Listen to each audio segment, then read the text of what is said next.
What makes a mystic? Is it the ability to stare longingly off camera at powers unknown? Is it the ability to make the colour purple work, no matter what? Maybe it's all that nonsense and more. I'm your narrator Benji, and this is Arkham Horror, the card game. Today we go full scrutiny on the next three mystics spawned from cardboard: Father Mateo, Diana Stanley and Luke Robinson, giving comparative grades to each investigator for both solo and multiplayer viability. So to kick things off, we have the priest, Father Mateo, whose mission, like many investigators we encounter, is to purge this land of the vile and the macabre.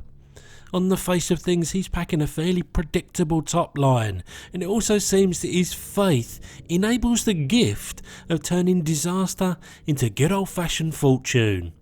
But what will we uncover when we take a look under the hood? Well, his stat line, as I've already inferred, is pretty vanilla mystic. You can more than make do with a willpower of 4, and as I keep repeating, that's especially true with all the different tests you'll be using this stat for. The 3 intellect suggests he can do some clue gathering without the aid of the stat to the left, but his pitiful combat of 2 means he won't be slaying too many big uglies the conventional way.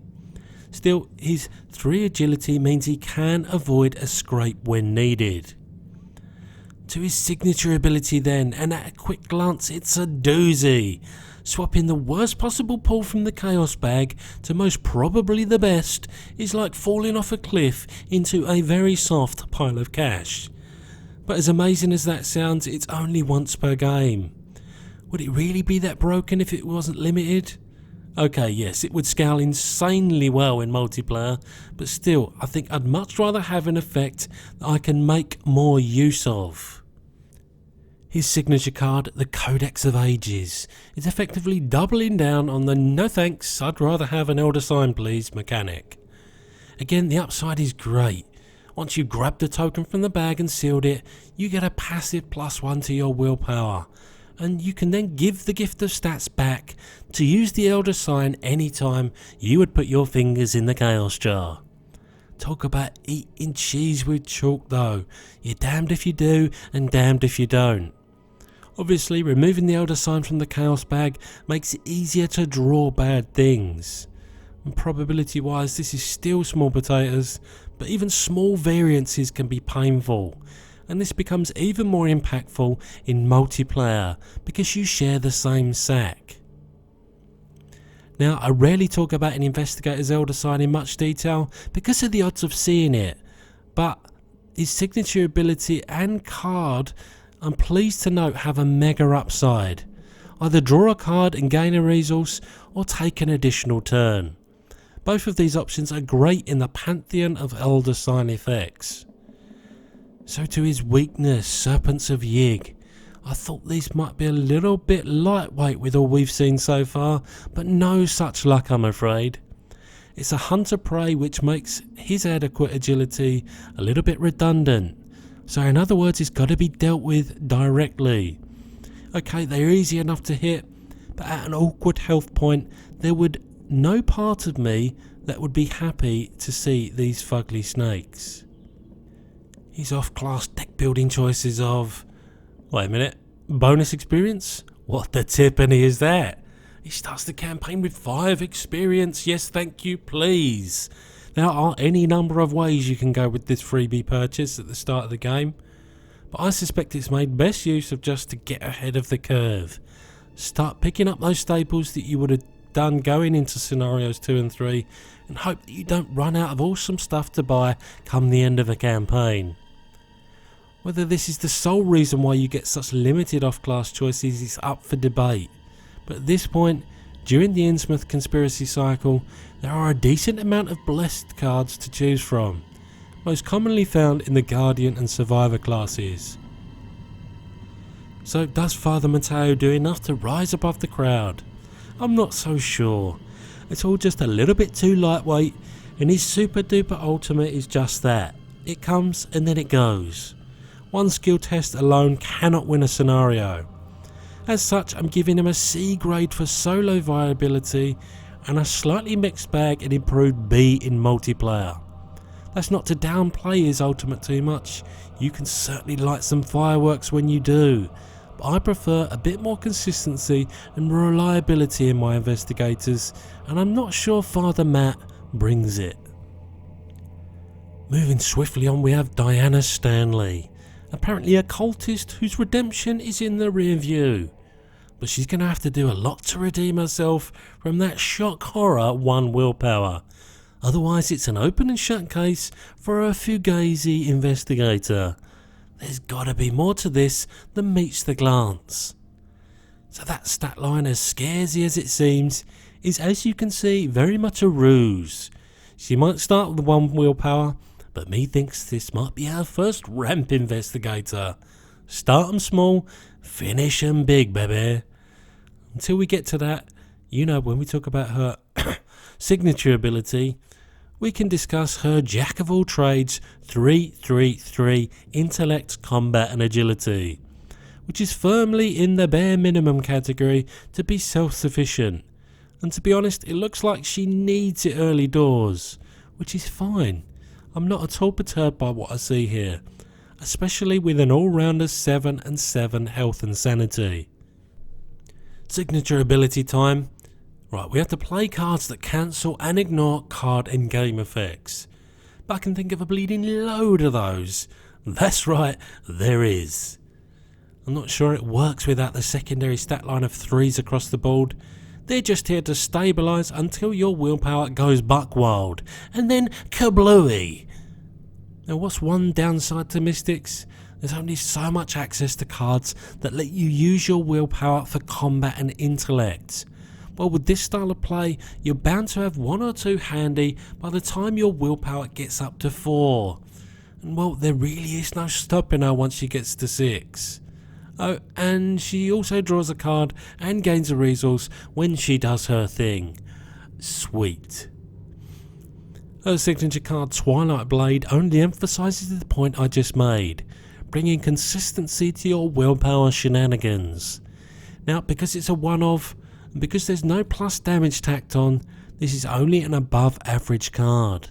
It's not going to afford you the ability to not bring those other Mystic staples that allow you to abuse your willpower. Her weakness, Terrible Secret, rides that wave we've been talking about. Draw it too soon and it's a coming back. Draw it on turns 2 and 3 and inflict minimal horror, but draw it late and that's a very heavy hit. So much so that you're going to have to bear in mind that this could be on top of your deck at any given time. And so to our off-class deck building choices. Oh wait, additional setup? We get a free card at the start of every game, Dark Insight, and yes, it's as you'd expect, one that ties into her signature ability, Absolute Gravy. A lot of these cards tend to give you some respite, but force you to draw another encounter card. And thankfully, this one just holds his hand up and says no, no, no. Value in a card.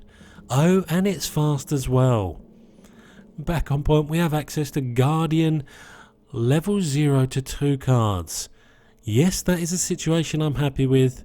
Survivability, traditional combat tricks, all things that will give her the capability to look after herself. And so Diana Stanley is an investigator close to my heart. I love ramping in card games, and there isn't a great deal of this type of ramp in Arkham Horror. Now, it's difficult for me not to get overexcited for Diana's potential. Those first few turns you are an average investigator at best, but survive unscathed that period and there is no way that she doesn't warrant at least a B in solo play. But the sky's the limit with her with a good pilot. Because of the shaky start though, it's hard to credit her with that much consistency. In multiplayer however, it's hard not to give her an A, because in that awkward early game she can just pop out counter spells to help the team and help herself. I can only give mad props for Ms. Stanley. And finally for today, the least sounding mystic of all time, Luke Robinson. and whilst he might have an unassuming nombre, he is certainly attuned to the otherworldly enough to fit in with his other purple-bordered brethren. We begin with a card in play which has already piqued my interest. So to his stat line, and it's getting a little bit boring at this point, but sometimes boring, surrounded by exciting, is the way to go. 4 willpower, check. 3 intellect, I can kinda gather clues. 2 combat, and 3 agility gives you the ability to get your scalper on. Enough said. But he's a little bit squishy, no? Don't get me wrong, that's some sweet sized sanity. But health wise, let's hope he's got somewhere to, hide. Okay, so what's a gate box? A gate box is a means for you to quite dramatically get out of dodge. The big fuglies think they've got you cornered. Nah. This is a 3-cost card that costs you diddly squat, and it really is pretty great. Access to the Dream Gate and the immunity it prefers, plus you can end the investigator phase in any revealed location, is tantamount to going next level evasive. Love this card, and love that it has 3 charges as well. Furthermore, his signature ability goes full tie-in with the Dream Gate, because you can sling events, aka spells, at the enemies you left behind. There really is no downside, outside of having access to impactful events that you can pay for, to this combination of cards and abilities. Hold on, and you're telling me that his uncle's little box was also his signature card? Now that's gonna throw my order of business out of whack. Onto his weakness then. Detached from reality is quite literally the mirror universe of his tranquil and welcome Dreamgate.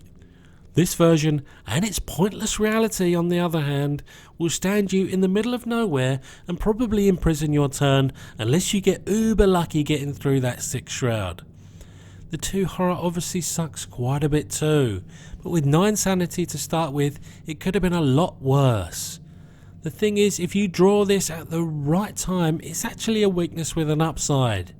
Near the end of your turn and you want to get a few locations away, no trouble, 2 horror please, and I'll get you there. I'd still not rather draw it though.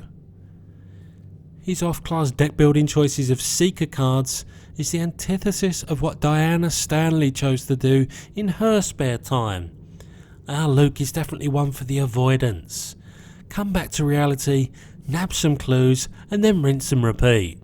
Well, at least as much as you can anyway. I really like the offbeat choices made in designing these 2 investigators back to back. They're exceedingly different, but exceedingly mystic all the same. Which leaves us with just a few parting words of summary for our dreamer. And you know what? This investigator makes me want to run and hide. Because of my Neanderthalic, probably not a word, oh actually it is, nature, will invariably stand and fight if I'm in a position to do so. Not only that, hunter enemies really do put the ball and chain on evasion shenanigans. That being said, his viability in solo cannot elevate to much greater than a B. He's certainly got enough to see you through a given scenario and campaign though, especially with the right deck, but that loner type playstyle does not translate quite as well to multiplayer, warranting a slightly less viable C grade for when you're not at the table alone. All in all though, a fun and different investigator to get behind. So there you have it, your review of the second 3 Mystics ever printed. This cycle of investigators pretty much across all the classes saw some exciting and creative design, and here is no exception, without sacrificing any potency in the process. However, that's it from me. I'll see you next time.